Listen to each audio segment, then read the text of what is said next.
Creo que uno de los principales desafíos que implica trabajar con este tipo de propuestas es saber escuchar.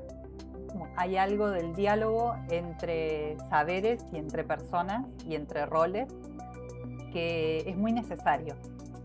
Parece una verdad de perogrullo, pero realmente es algo que si no funciona es muy difícil llevar adelante una propuesta de manera exitosa.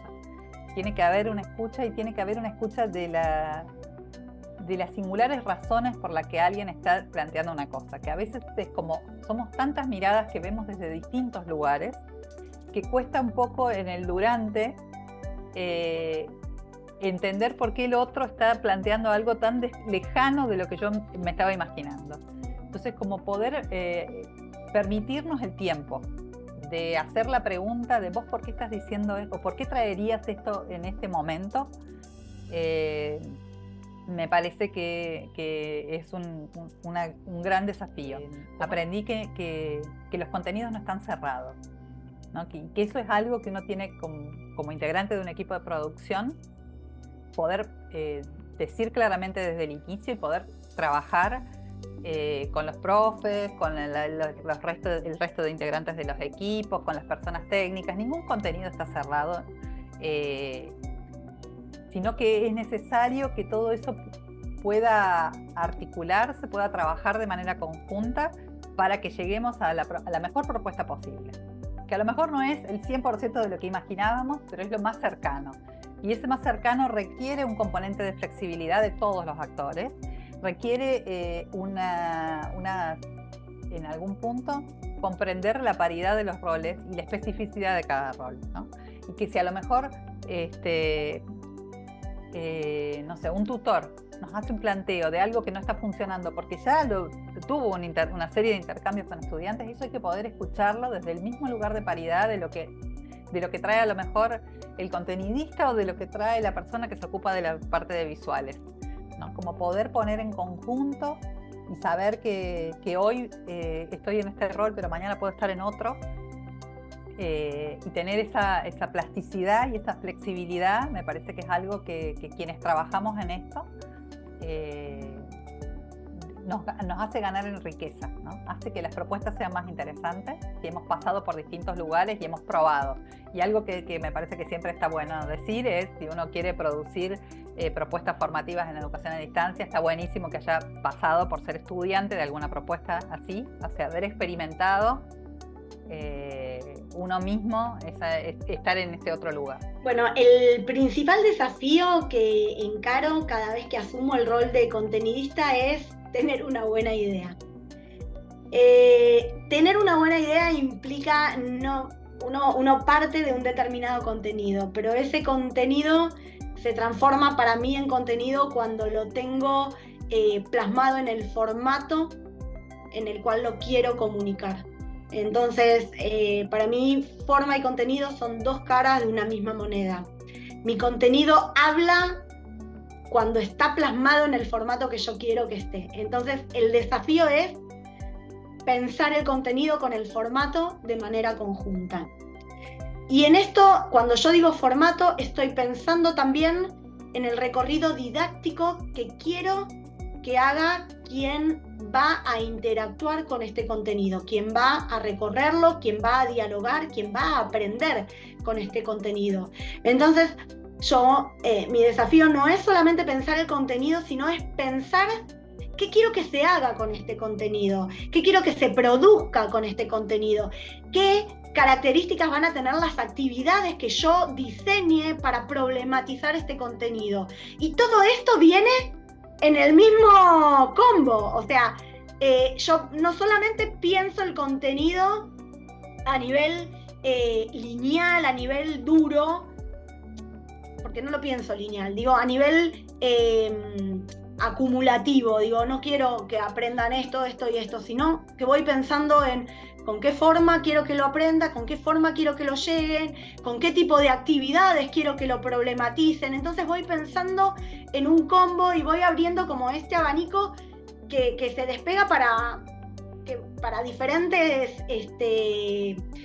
regiones, por decirlo de alguna manera, la región, el territorio de las actividades, el territorio de las interacciones, el territorio de las lecturas, de los recursos, ¿sí? De la bibliografía, del contenido, por decirlo de alguna manera. Entonces, este es mi principal desafío, ¿sí?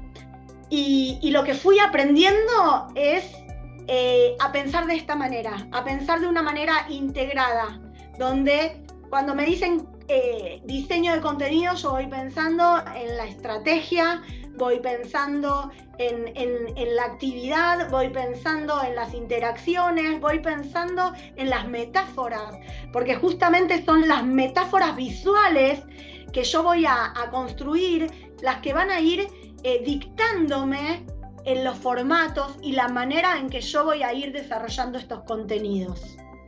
En relación al rol tutorial, uno de los desafíos o las recomendaciones, yo creo que tienen que ver principalmente con entender que el docente tutor es un docente, es alguien que está en la tarea de enseñar, ¿no? No es una máquina que pica quien completó o quien no completó solamente una actividad, sino que es importante poder posicionarnos como tutores desde ese rol, desde el rol de la enseñanza.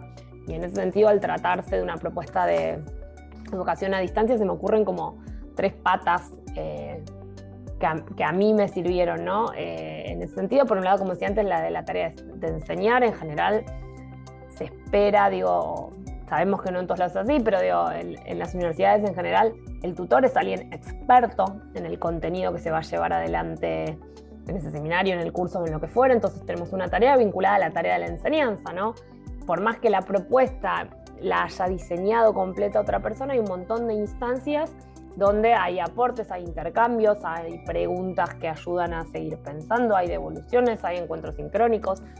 Por otro lado, ¿de qué manera abordar lo que sería la comunicación, ¿no? ¿Cómo nos comunicamos cuando con la gente no nos encontramos en el cara a cara para generar esta cercanía, esta invitación a la propuesta? ¿De qué manera escribir, de qué manera redactar los correos, los mensajes, los foros, las preguntas, ¿no? Parece que es clave de qué modo generamos estos intercambios, ¿no? Y cuáles son las distintas estrategias de comunicación y de enseñanza para, por ejemplo, que alguien tenga ganas de participar en un foro aportando algo diferente, ¿no? Cómo levantamos lo que dice la otra gente, cómo repreguntamos para seguir generando intercambio. Por otro lado, me parece que hay algo vincular, ¿no? Seguimos siendo docentes de carne y hueso, con cara, con nombre, con identidad, y los que están del otro lado también son sujetos, sujetas, a los que hay que darles la bienvenida, recibirlos, generar cercanía, como dije en algún momento, bueno, escribirles y ver qué les está pasando si no están participando, pero hay algo de generar ese vínculo. A mí me ha pasado hace muchos años, por ejemplo en CITEP, de encontrarme 1 o 2 años después en persona, en encuentros con gente de la que fui tutora en algún momento. La verdad que si uno genera un vínculo, la sensación es que nos conocemos, ¿no? Aunque nunca nos hayamos visto. Y estoy hablando de cuando todavía ni siquiera teníamos videoconferencias para vernos cara a cara, ¿no? Pero hay algo de construir un vínculo que me parece que es clave para que el que está en una propuesta de educación a distancia sienta que quien está del otro lado es un otro, una otra, que es su docente y no una máquina.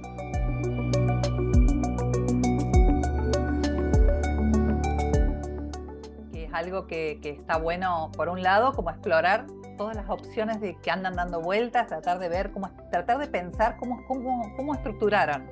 Si es una propuesta que hizo otro, ¿cómo la estructuraron? ¿Por qué habrán tomado esta decisión? Como dedicarle un tiempo a hacer un análisis de por qué se hizo esto o esto otro, qué me gustó de esta propuesta y qué no me gustó de esta otra, y qué me puedo llevar para implementarlo en función de los contenidos que yo quiero trabajar. Porque también hay algo que a veces sucede, que es que queremos replicar una estructura que ya se hace en otro lado con otro tipo de contenidos, y a lo mejor los contenidos que nosotros tenemos para ofrecer tienen otra especificidad y otra singularidad y pueden ganar un montón con otro tipo de recursos. Entonces saber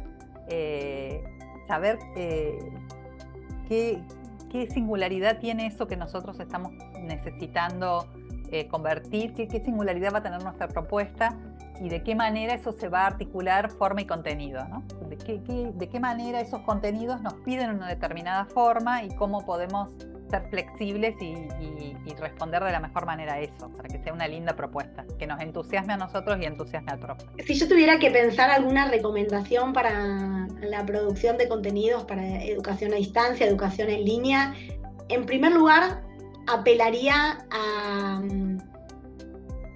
la creatividad, esto es, a salir de lo convencional, a explorar formatos diferentes, formatos que nos permitan acortar distancias, generar encuentros, acercar al docente, jugar con imágenes, con videos, con audios, construir metáforas visuales en el entorno, pero estas metáforas no hay que ser un gran diseñador, sino alcanza por utilizar palabras pertenecientes a un campo semántico determinado. Si nosotros estábamos en un seminario donde propusimos la metáfora de un viaje, tratábamos de usar palabras que tengan que ver con la exploración, con sumergirse, con salir, con entrar, con tener el agua hasta determinado lugar. Cuando el agua ya nos tapa es que estamos inmersos en el contenido. Las metáforas ayudan mucho a construir escenarios, a que nuestros estudiantes puedan generar imágenes mentales que los ayuden a construir, a procesar los contenidos. Creo que una de los consejos que daría es que vuelen, que sean creativos, que exploren, que diseñen y que puedan acompañar siempre a sus estudiantes en este vuelo, en esta exploración, en estos recorridos, ¿no? Que sean recorridos guiados. Una primera recomendación que a mí se me ocurre para comenzar a trabajar en un proceso de educación a distancia, primero que nada es saber que un buen curso, una buena propuesta de educación a distancia lleva tiempo. A veces está como la idea errada de que es mucho más rápido, mucho más fácil, que es más barato, que necesitamos menos docentes, y la verdad es que el detrás de escena de una buena propuesta de educación a distancia lleva tiempo. Y ahí tenemos, me parece un poco, ¿no?, que desaprender lo que pasó en la pandemia. Lo que hicimos en la pandemia todos los educadores y educadoras fue generar propuestas de educación de emergencia, ¿sí? Hicimos lo mejor que pudimos, pusimos a disposición las tecnologías, pudimos seguir enseñando y dejar abiertas las puertas simbólicas de nuestras universidades, pero lo que hicimos no fue educación a distancia, ¿no? Entonces me parece que algo que antes del 2020 no hacía falta discutirlo, ahora está bueno volver a ponerlo sobre la mesa, ¿no? Que una propuesta de educación a distancia tiene un guión muy claro, tiene claro dónde empieza, dónde termina y cuál van a ser cada una de las propuestas por la que va a recorrer o que va a llevar adelante el estudiante durante quizás un mes, un cuatrimestre o el tiempo que fuera, ¿no? Y que todo eso tiene que estar listo, desarrollado, pensado antes de que eso se inicie, antes de que largue el cuatrimestre o lo que fuere. Entonces, esa me parece una primera recomendación. Una buena propuesta de educación a distancia lleva tiempo, necesita diferentes actores, diferentes roles, y es lo que la vuelve también tan valiosa y tan interesante. Y se construye, se trama en equipo, ¿no? Yo creo que en las propuestas de educación a distancia aprende un montón el equipo tecnopedagógico y aprenden un montón también sobre la enseñanza, más allá de la enseñanza mediada por tecnología, los docentes, porque cuando tenemos que escribir completa una propuesta de educación a distancia, lo que estamos poniendo sobre la mesa es cómo enseñamos, nos estamos preguntando sobre la enseñanza, ¿no? Cuando construimos, por ejemplo, todo el recorrido de qué vamos a hacer en cada una de las clases y cómo lo vamos a llevar adelante, nos tenemos que empezar a preguntar, bueno, ¿cuáles son los contenidos centrales? ¿De qué manera los queremos enseñar, ¿no? Y quizás abrimos muchas más preguntas que las que tal vez nos hacemos cuando abrimos la puerta y comenzamos a dar una clase, que quizás ya la damos hace mucho tiempo y le damos siempre igual, o no, digo, pero ojalá que no. Pero me parece que hay algo permanente de preguntarse sobre la enseñanza y los distintos componentes y la especificidad de ese campo y ese campo en el escenario actual, en el escenario contemporáneo y cómo hoy se aprende a modo de esa disciplina.